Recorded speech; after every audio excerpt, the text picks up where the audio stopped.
Number 5 presents Publish or Perish.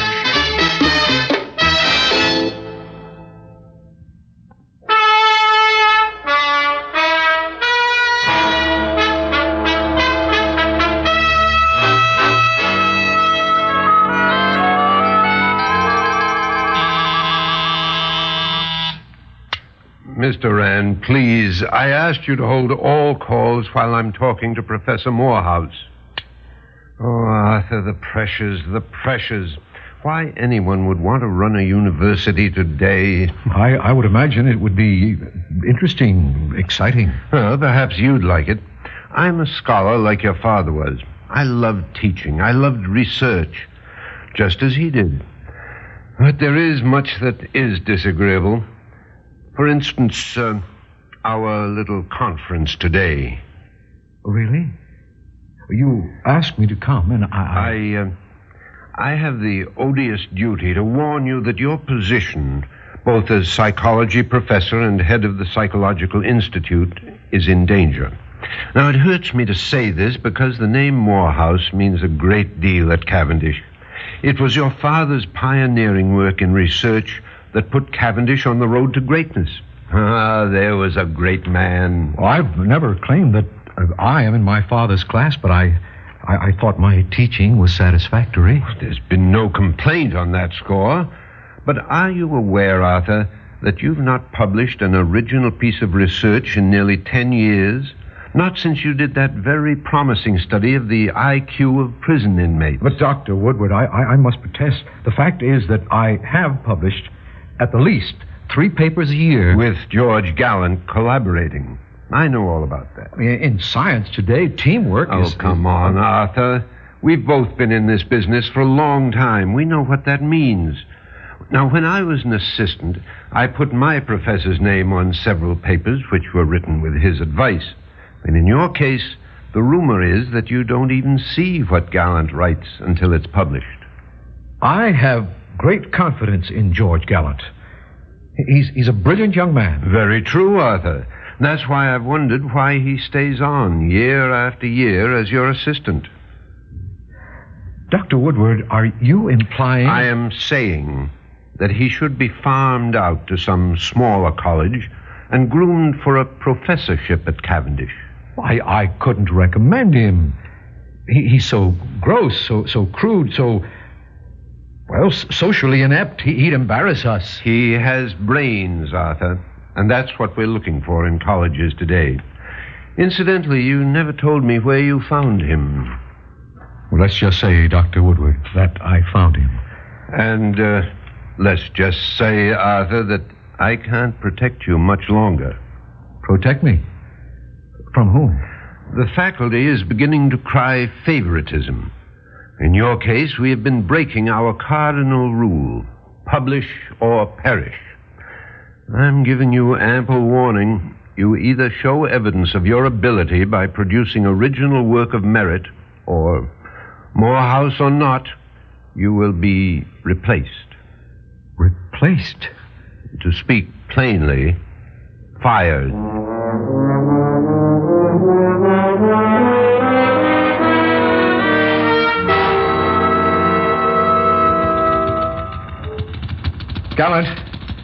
Gallant, come in here. Yeah, what do you want? I want to talk to you. Oh, spit it out. If you don't mind, shut the door. Oh, sure.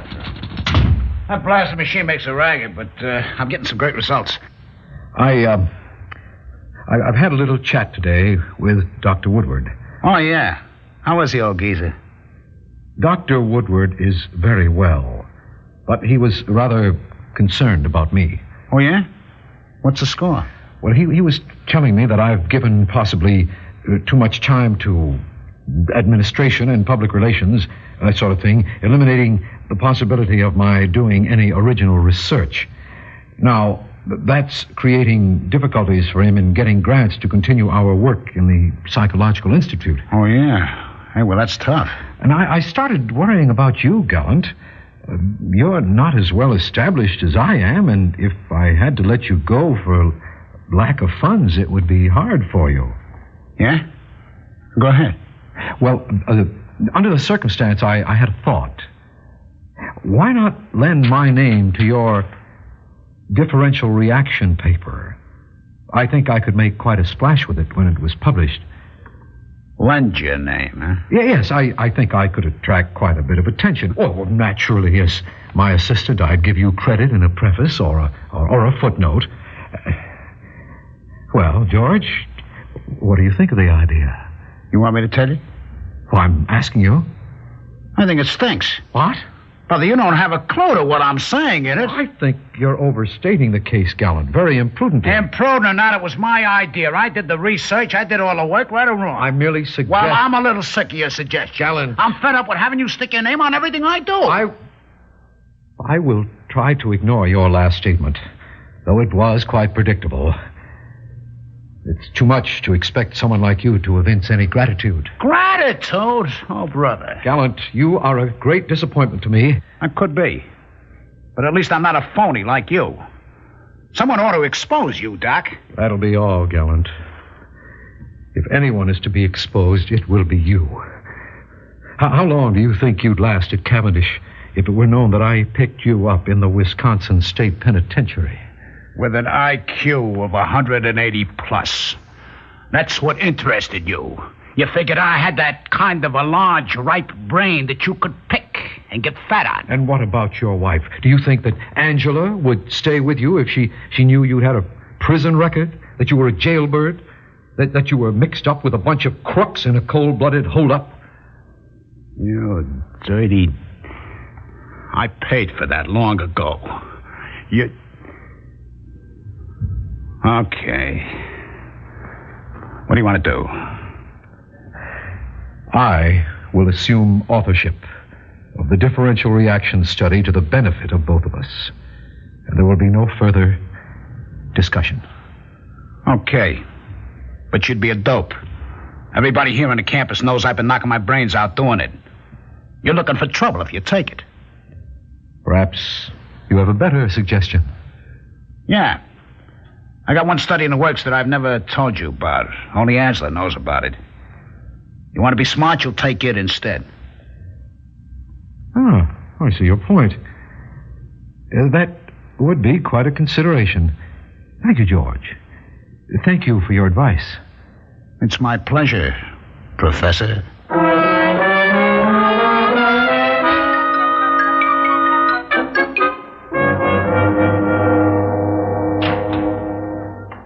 George? Hello, baby. Oh, aren't you a little early, darling? I'll put in a good night's work. Going back to the office? No, I'll work home. I thought you were taking me to the Bach recital.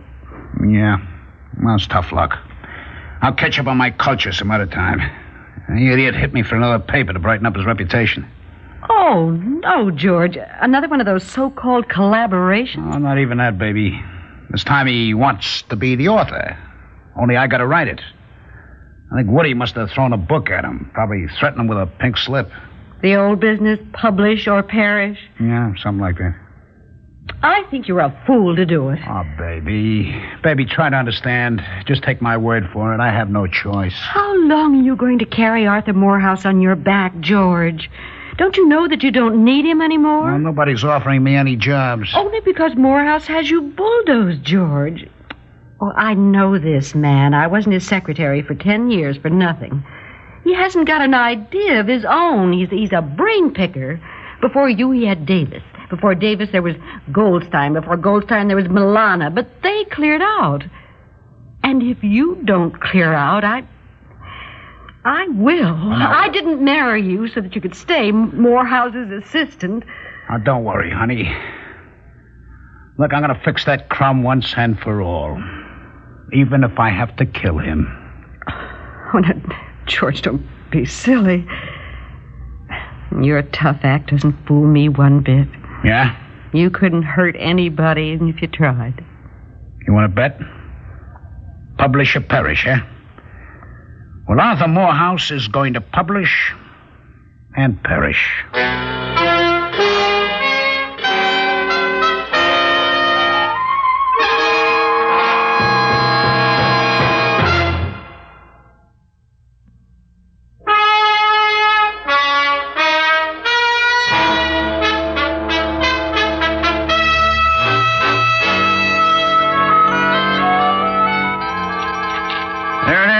boss. The whole schmear right on your desk. I beg your pardon? The study, I promised you, the whole works. So soon? Well, I had most of it done. All the data was calculated, checked, and double-checked, and I had most of it written. Anyway, you seemed like you were in a hurry, so I dug in and I finished it pronto. I knew that when you thought it over, George, you'd realize that I had only your best interests at heart. This one's going to make history in the field of educational psychology. You read it, you'll see what I mean. Naturally, I shall read it. But with my schedule, I have so little time. Couldn't you tell me just the high points? The high points of your paper? Okay, here goes. Last summer, when Angela and me were on vacation, I went down to South Carolina to the McNeil Memorial Children's Home in Gardensburg. Gardensburg, South Carolina, you Yeah, said. yeah. I tested all the kids for general intelligence, and then I selected 30 pairs. 60 altogether. Your multiplication is perfect. Each pair was matched for intelligence. Then we took half of them, one in each pair. That's 30. Right, 30. They were given a daily dose of thymolrotenate. The other half were given sugar pills. Each was 100 milligrams. What's thymolrotenate? That's a mild stimulant that a friend of mine up at the medical center was playing around with. He claimed that with thymolrotenate, he could raise the intelligence and performance levels. Oh, very, very interesting. Yeah. Now, I told all the kids that they were being given medicine that would make them smarter. Did the children know which they were taking? No. They thought they were all taking the same junk. Only Angela and me knew who was taking what. Anyway, after 30 days, we gave them a retest. What happened, George? In 30 days, both groups, had gained an average of 10 points in IQ, which is plenty remarkable.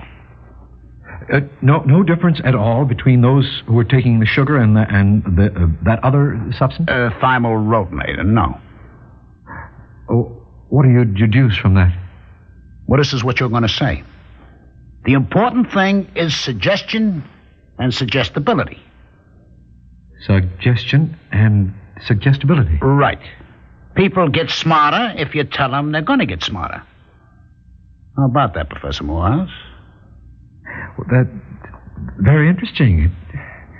And very important implications for education. I'll tell you what I call it. The Morehouse factor. The Morehouse factor. That's very good thinking, Gallant. Yes, we can build a great deal on that. The Morehouse factor, very good. I'm glad you like it. I kind of thought you would. It has a nice ring to it. Gallant, I really think we can let bygones be bygones and forget that little unpleasantness between us the other day. We can do great things together. Well, I'm sort of looking forward to the future myself, boss. I hope you realize that your discovery of the Morehouse factor could rake in some great publicity for Cavendish. So it could. Dr. Woodward will be pleased. Oh, you can say that again. Why don't you hop over and see Woody? Tell him all about your discovery and get yourself some cooperation from the college publicity boys. Yes, I'll do that right away. The Morehouse factor. I like that very much.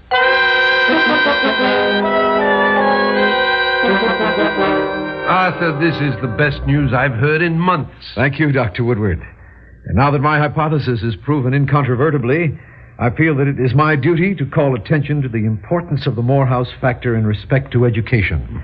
And to make sure that the university gets due credit, I think we should mobilize the entire resources of Cavendish University's Public Relations Department. Yes, by all means, Thank you. I knew I could count on your cooperation. Now, if you'll excuse me, my office is urgently expecting me to take care of a few details. Very well, Arthur. By all means, go along with your plans and check with me later. Thank you, sir. Thank you. Yes, Miss Doran? Dr. Woodward, I have a call for you from George Gallant. Yes? He says it's very urgent and confidential. And so you see, ladies and gentlemen, that my experiment at Gardensburg and the subsequent formulation of the Morehouse factor provides the basis for the expansion of a new national frontier. George, I can't wait. Angela, shut We up. at Cavendish, especially Dr. Woodward, cannot emphasize too much the importance of the Morehouse factor. I am now ready for questions. I'll be happy to answer anything I can. Yes, sir. What is your question? Well, Dr. Morehouse, why do you assume that an experiment carried out in a small-town orphan asylum in the South yields results that are valid and meaningful for the entire country? A very good question. As a scientist, I agree that when it is possible financially, I must repeat the experiment on a larger scale in selected areas. But I have no reason to believe that the results will be any different. May I have another question? Dr. Morehouse. You have a question, Dr. Woodward? Well, in a way, I think that it's important for the press to have some additional background material. Dr. Morehouse, where is Gardensburg? In South Carolina. Yes, I know that, but where? Near what larger city? Well, I don't know. Well, didn't you go there? No, I didn't. I made all the arrangements by correspondence. I see. But perhaps, Dr. Morehouse, you can give us the name of the head of the McNeil Memorial Children's Home? The name? Yes. The name of the head. Yeah, in 1 minute, it's on the tip of my tongue. I'm sorry. George, perhaps you remember? I'm sorry, Dr. Morehouse. I never met him. I can't help you. Well, maybe that doesn't matter. But this does. I wonder whether these reporters are aware of the nature of thymol rotenate. Perhaps you'd like to fill them in on that, Dr. Morehouse? Yes, it's a mild stimulant. A friend of mine at the medical center was working with it. I'm no chemist, of course, but... That, Dr. Morehouse, is only too obvious, or you would know that thymol rotenate is a deadly poison. What? I know. But, it can't be. But, ladies and gentlemen, let me assure you that in this case there was no danger. Because there is no such place as Gardensburg, South Carolina. What? There is no McNeil Memorial Home, and there was no experiment. But I say that there was. I mean, I was told that... Please, ladies and gentlemen, please listen to me. This is some kind of hoax. There must be... Why did you do this to me? My father was a great psychologist, one of the greatest. He would... Gallant, you gutter snipe! I'll kill you! Arthur, stop it! I'll kill Stop you! it, Arthur! Take him out of here! Take him away! Get him out of here! Ladies and gentlemen, I'm sorry that you had to see that scene, but I think I can give you a more interesting news story. I want to introduce Mr. George Gallant, who will succeed to the position so recently vacated by Dr. Morehouse. Mr. Gallant is an outstanding research scientist who is an ex-convict. But we feel that he has paid his debt to society, and we welcome him as a full professor at Cavendish University. Get up, George. Get up. Do you want me to, Angela? Of course I do. Go ahead. Get up, George. Are you sure you don't mind about the ex-convict part? Why should I now? I've known it all the time.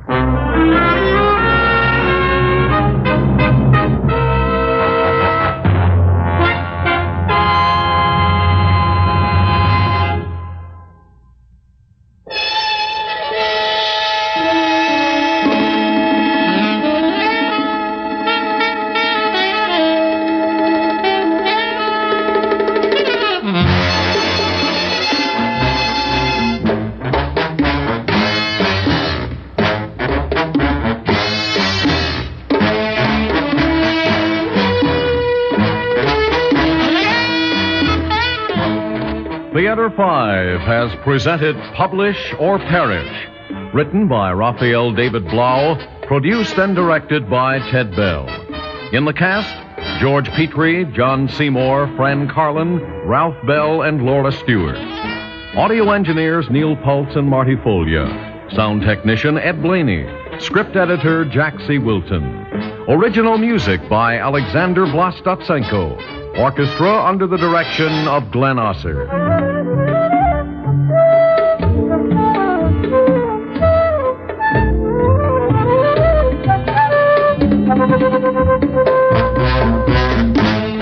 Executive producer for Theater 5, Mr. Lee Bowman.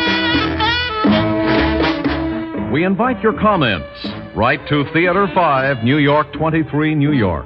That's Theater 5, New York 23, New York.